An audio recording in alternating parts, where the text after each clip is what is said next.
방송통신위원회를 국회가 추천할 경우에 거기에 대한 별도의 그 결격 여부에 대한 심사가 있습니다. 그 심사 때문에 늦어질 수도 있는데 이것을 무조건 30일 이내에 하라는 것은 이 정부가 방송통신위원회의 엄격한 자격과 또 결격을 따지는 문제에서 정부가 그 의무를 하지 말아라 하는 것과 똑같다라는 이런 취지라고 하겠습니다. 바이든을 난리면으로 조작한 용산 비서실의 주장에 반하는 언론사를 탄압하기 위해 방심위에서는 특정 언론사 보도에 대해 법정 제재를 남발했고, 방통위는 2인 구조에서 충분한 논의도 하지 않은 채 방망이로 마구 두들겼습니다. 다음은 의사일정 제28항을 의결할 순서입니다만 이 안건에 대해 토론 신청이 있으므로 토론을 듣도록 하겠습니다. 먼저 최영도 의원 나오셔서 토론해 주시기 바랍니다.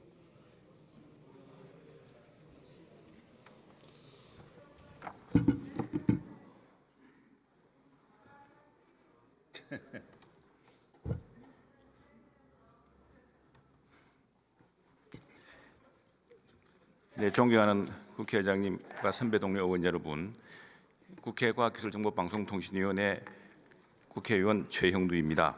오늘 저는 과방위에서 야당이 일방적으로 통과시켰던 방송통신위원회 설치 및 운영에 관한 법률 일부 개정 법률안 대안에 대해서 다시 재고해 주실 것을 간곡히 요청하기 위해서 이 자리에 섰습니다.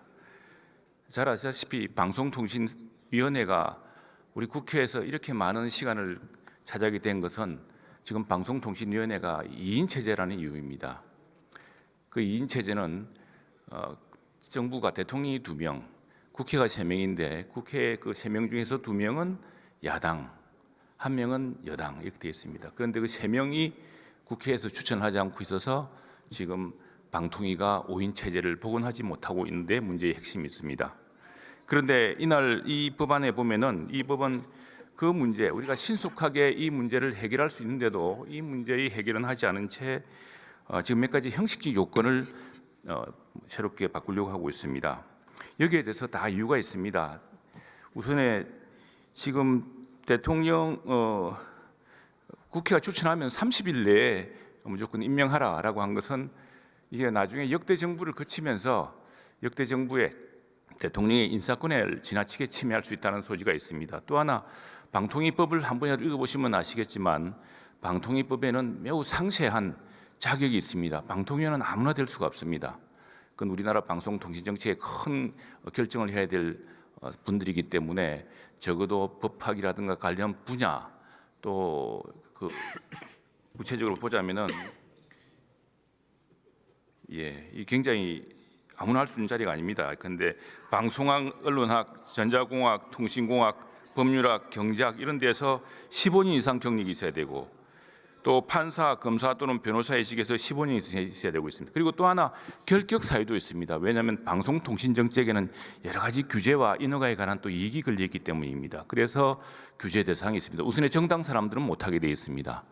그래서 이 방송통신위원회를 국회가 추천할 경우에 거기에 대한 별도의 그 결격 여부에 대한 심사가 있습니다. 그 심사 때문에 늦어질 수도 있는데 이것을 무조건 30일 이내에 하라는 것은 이 정부가 방송통신위원회의 엄격한 자격과 또 결격을 따지는 문제에서 정부가 그 의무를 하지 말아라 하는 것과 똑같다라는 이런 취지라고 하겠습니다.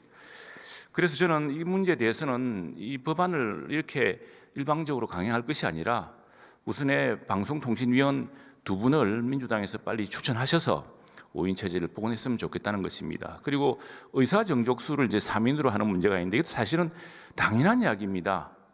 지금 2인이 결정할 수밖에 없는 것은 방통위원이 2사람밖에 없기 때문에 그렇습니다. 만일 민주당에서 2명을 추천하고 우리 당에서 1명을 추천해서 5명이 된다면 그 방통위원이 상근직인데 어디 가겠습니까? 매일 회의에 참석하겠죠. 그래서 이런 문제를 생각한다면 이 법안은 뭔가 앞뒤가 좀 맞지 않은 법안이다 이런 생각이 듭니다. 그래서 이건 오히려 법안을 통과시키고 나중에 실행할 경우에 오히려 좀 어색하게 되는 그런 상황이 있을 거라 생각합니다. 하나만 말씀드리겠습니다. 이진숙 방송통신위원장 최근에 탄핵 소추에서 복귀를 했습니다만 그때도 제가 이거 탄핵하지 마시고 5인 체제를 만듭시다라고 간곡히 부탁했습니다. 그런데 억지로 탄핵해서 6개월 동안 업무 정지를 시킨 뒤에 예상했던 대로 탄핵 소추가 기각돼서 복원했습니다. 그 재판 과정에서 헌법재판관들이 우리 국회에 물었습니다. 지금 2인 체제가 된 이유, 그리고 또 지난번에 민주당 추천위원을 7개월씩 임명하지 않은 이유에 대해서 그건 충분히 납득할 수 있고 그건 잘못됐다 생각을 합니다. 그런데 그렇다고 해서 국회가 1년 동안 왜 방통위원을 추천하지 않습니까? 라고 헌법재판관들이 물었습니다. 국회 측에서 답변할 사안이 좀 궁색했을 겁니다.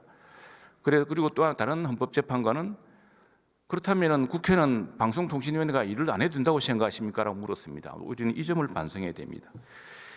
그래서 방송법 개정안 이 설치 법안에 대해서는 이건 이렇게 억지로 통과시킬 내용이 아니다. 그 연유와 내막을 살펴보시면은 쉽게 해결할 방법이 있다는 것을 아시고 제고해 주시기 바랍니다. 그리고 또 하나 방송통신 문제는 이제 좀 근본적으로 생각해야 될 것 같습니다.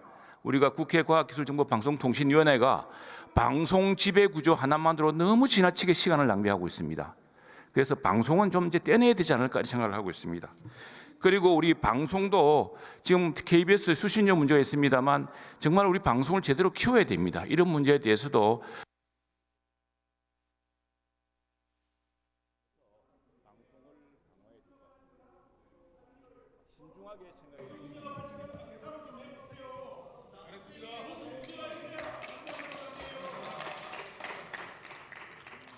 최영도 의원 수고하셨습니다. 다음으로 김의원 의원 나오셔서 토론해 주시기 바랍니다.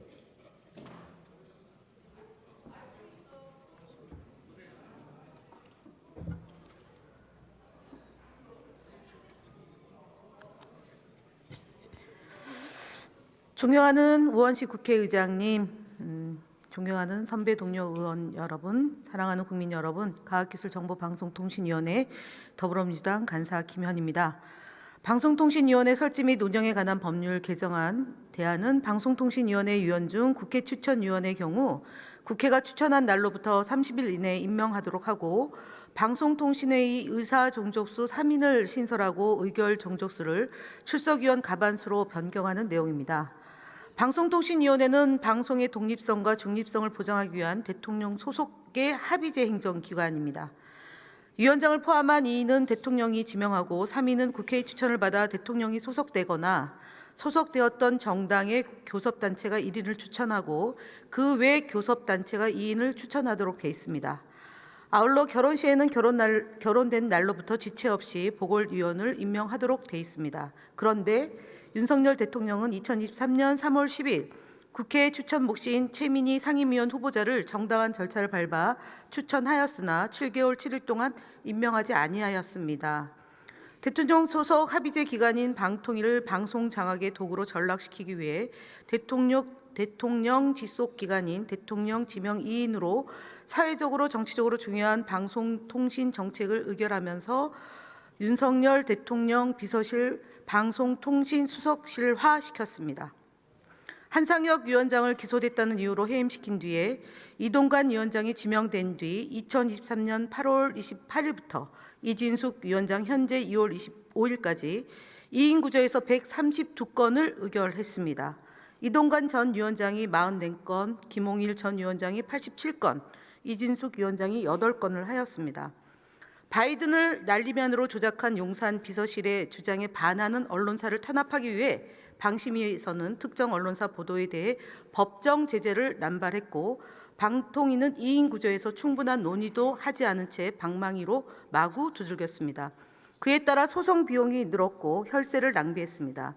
2021년부터 2024년까지 연도별 방통위 전체 소송 현황을 보면 2010년은 10건이었고 2022년은 9건이었고 2023년 12건, 2024년은 44건이었습니다.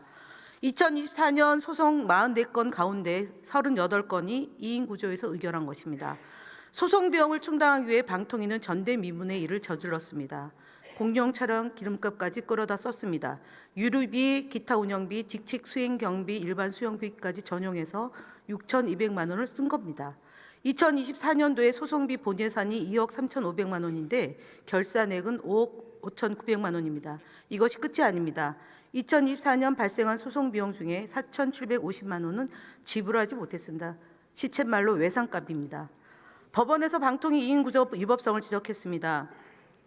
2024년 8월 26일 서울행정법원은 박문진 이사 임명 처분 집행정지 신청을 인용했습니다. 2인 구조에서 정한 것이 불법이라는 것입니다.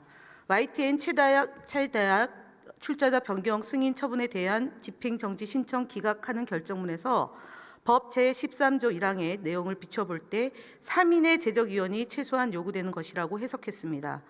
법원은 대통령이 임명한 2인의 위원만이 심의 의결한 것은 합의제 행정기관의 의사 및 의결 정족수를 충족하지 못하고 방통위법이 다루고자 하는 입법 목적을 저해할 우려가 있다고 판시했습니다.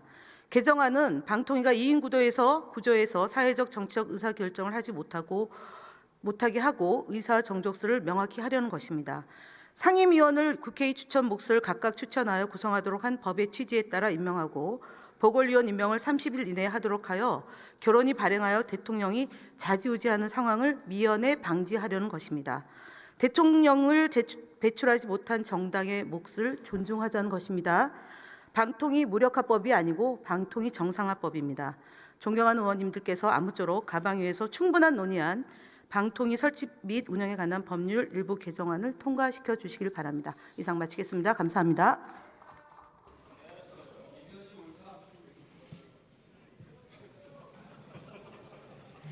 김현 의원 수고했습니다. 이상으로 토론을 종결할 것을 선포합니다. 그러면 방송통신위원회 설치 및 운영에 관한 법률 일부 개정 법률안 대안을 의결하도록 하겠습니다. 투표해 주시기 바랍니다.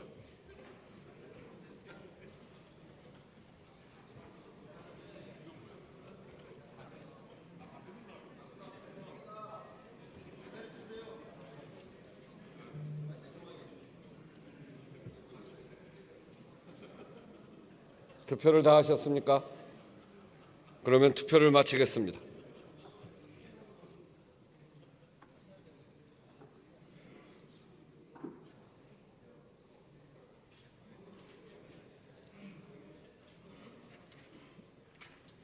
투표 결과를 말씀드리겠습니다.